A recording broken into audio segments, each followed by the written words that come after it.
Welcome back, YouTubers. I am Jason Worsma, and this is another great episode of Tankers Fantasy Football. And we are going to grind you into some Week 6 waiver wire targets to help you get along with some of your injuries and some of your bye weeks coming up on the schedule. So we're going to get right into it. But before we do, we just got to kick that intro.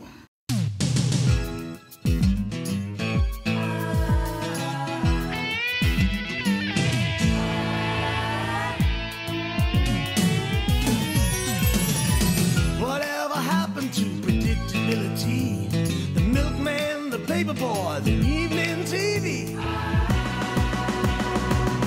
Everywhere you look, there's a heart.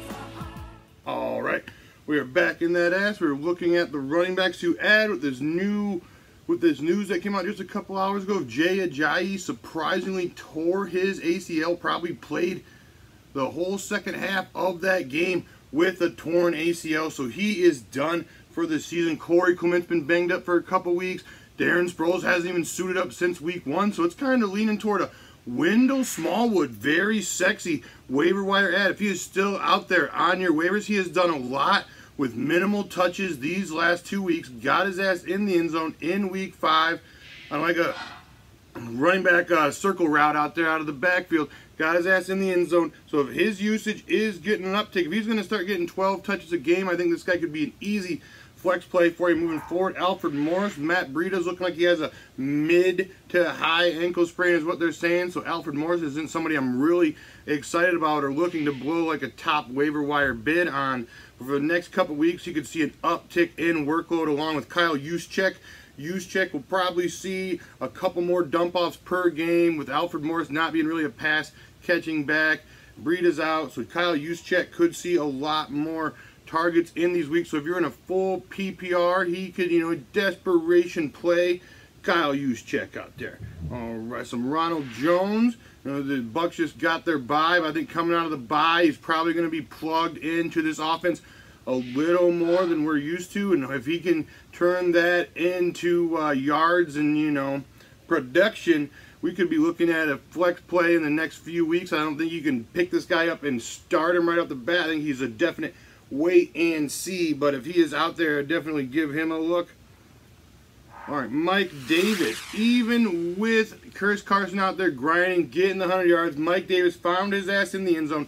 Got those 12 touches. I think, Rashad Penny didn't even touch the football in this game, so it's looking like a backfield led by Chris Carson, but Mike Davis appears to be able to get his, so he could be a flex play and a good handcuff for Chris Carson moving forward. So if you're in desperate need, you need a guy, Mike Davis, he's probably worth like a 7th, 8th waiver wire bid if he's still out there. One more running back, or 2 more, I guess. Alfred Blue and Dante Foreman. Lamar Miller was active. He didn't even play any snaps. Alfred Blue touched the shit out of the football. Got you like, 19 PPR points. Didn't really get it sexy. Wasn't really a sexy guy out there getting it real, but he did get 22 touches. So, until Dante Foreman is back in action, if Lamar Miller continues to be banged up, I think both these guys are worth a look. I think a guy like Dante Foreman, if that Achilles didn't necessarily trench his talent into the dumpster, I think he is a guy who could come off the pup and take control of this backfield because, Lamar Miller has just been who we thought he was. He's been dog shit. Alfred Blue, he's always just been kind of a jag, just another guy out there getting it done. If he gets the touches, he can have fantasy value, but, so can anybody else out there in the world. But I think Dante Foreman is a guy who could possibly take this backfield over and kind of get it sexy for you moving forward. All right, we're getting some wide receivers. I'm going to talk about David Moore. He appears to have taken over. He's on the depth chart over Brandon Marshall and Jerron Brown out there. Brandon Marshall only played 8 snaps in this game. David Moore, you get a little bit more involved. If Doug Baldwin does tweak his knee, we could be looking at the second option in this passing game with Russell Wilson. So if you're in deeper leagues, this kind of a deeper league guy, I would give it a look on David Moore. We got Keke QT. If he is still on the waiver wire, we talked about him last week, but for some reason, if he was ignored on your waivers, he is a definite add this week. I think he has strong flex play potential moving forward. They seem to be targeting, using him in that run game, that little pitch it head kind of shovel, like jet sweep situations. Those count as receptions, people. So all in on the Kiki QT moving forward. Josh Reynolds, I mean, if this is kind of like a 1 week band-aid, you know what I'm saying? Like a 1, maybe 2 week band-aid. If Brandon Cook and Cooper Kupp miss this next week, and we could be looking at a Josh Reynolds situation where he could be the second in targets behind the Robert Woods. Probably, third man Robert Woods, Todd Gurley, you know what I'm saying? But Josh Reynolds could be a week or two plug in deeper leagues if you need it for bye weeks and injuries, like I just talked about with the concussions of Brandon Cooks and the Cooper Kupp.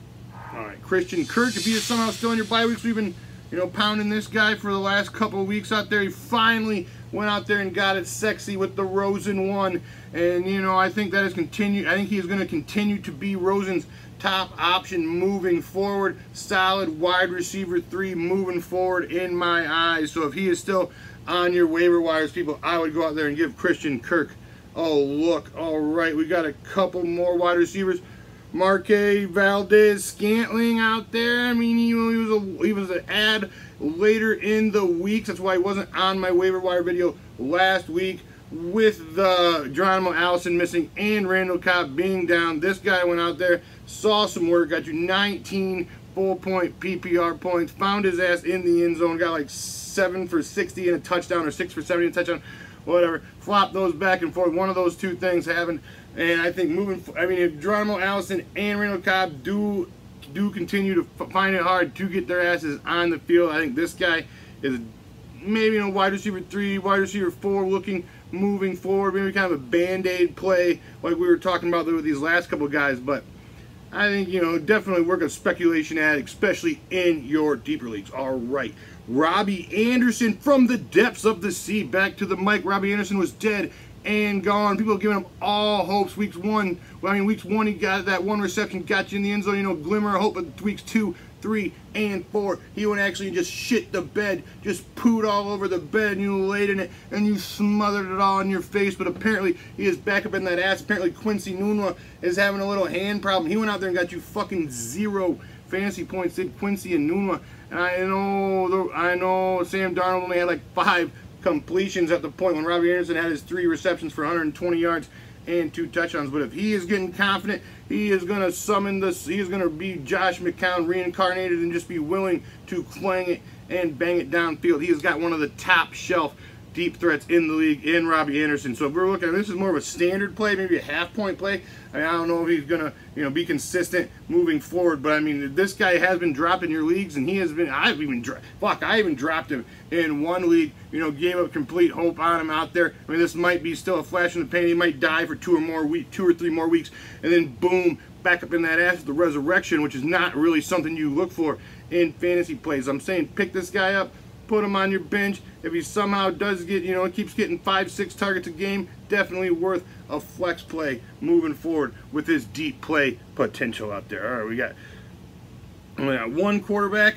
Jameis Winston. I know he's coming off his bye, but he is going to be taking over this offense. He has a very good wide receiver core in Mike Evans, Deshaun Jackson, and Chris Godwin out there. And when O.J. Howard comes back, he's getting it sexy too. Cameron Brate's a good fill-in guy, and Winston seems to like him. So I think if Jameson Winston is on your waiver wire, he is definitely worth a look. All right, people. If I missed anybody, all right, Mark Walton. Mark Walton. If you're the Joe Mixon owner, I know they went out there and said Mark Walton was going to share the work. He didn't, but he appears to be the handcuff for at least the next couple of weeks. So if you got a bench spot to burn, go out there and get yourself some Mark Walton and stash him until at least Gio gets back, baby, just in case. All right, if I missed anybody, got any tight ends that I should have hit on? I didn't really look into tight ends this heavily this week, but I got Greg Olsen. I guess if he's still on your waiver wires, he's looking to come back week 6. So, I mean, Greg Olsen's out there in your waivers in the short bench leagues. Go out there and give him a scoop ski. All right, like the cut of my jib, give us a like, give us a comment, give us a share. Please give us a subscribe. Get out there and just smash the shit out of that like button for your boy to help get this channel over, baby. I will be back at you later in the week with some buy low, sell highs, and then some sexy start 'em, sit 'em matchup plays, baby. Holler at me. Cheeseburger.